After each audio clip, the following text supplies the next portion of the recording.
इन दिनों one nation one election को लेकर जो है चर्चाएं लगातार जारी हैं। सत्ता पक्ष और विपक्ष आमने सामने है और अपने अपने स्तर पर जो है इसे लाभ और हानि का आकलन कर रहा है। उत्तराखंड में भी एक देश एक चुनाव की परिकल्पना को लेकर जो है सत्ता पक्ष और विपक्ष की ओर से प्रतिक्रियाएं दी जा रही हैं। कैबिनेट मंत्री प्रेमचंद अग्रवाल और कांग्रेस के प्रदेश अध्यक्ष करण महारा का इसको लेकर क्या कुछ कहना है वो आपको सुनवाते हैं।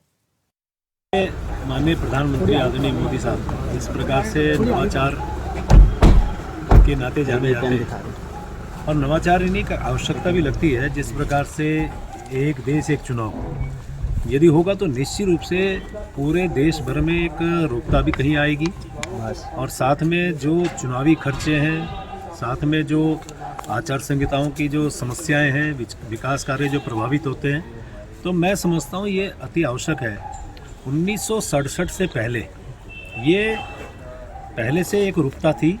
एक देश एक चुनाव के माध्यम से पूरे देश भर में चुनाव होते थे, लेकिन जिस प्रकार से 67 के बाद इसमें एक रूपता खत्म हुई और तब से लेके आप ये भी जान सकते हैं कि आज लोकसभा का चुनाव है, फिर विधानसभा का चुनाव है, फिर अन्य चुनाव है, उसको लेके बहुत ज़्यादा समस्याएं पैदा होती है। और आप ये भी जानते हैं कि कितना बड़ा खर्चा किसी एक चुनाव में होता है, तो उसमें खर्चों में भी बहुत ज़्यादा रुकावट आएगी और जनता में भी जो जनता हर रोज़ इसका एक समस्या जिनके सामने आती है उसमें भी उनको राहत मिले। सुनने में भी ठीक है और अच्छा भी है, लेकिन क्या हमारा मैकेनिज़्म उसके लिए तैयार है? सरकारों को चीज़ें मंजूर करने में कोई दिक्कत नहीं है, लेकिन सरकारों को ये भी बताना चाहिए कि हम मानसिक रूप से या फिजिकली हम लोग उसके लिए तैयार हैं।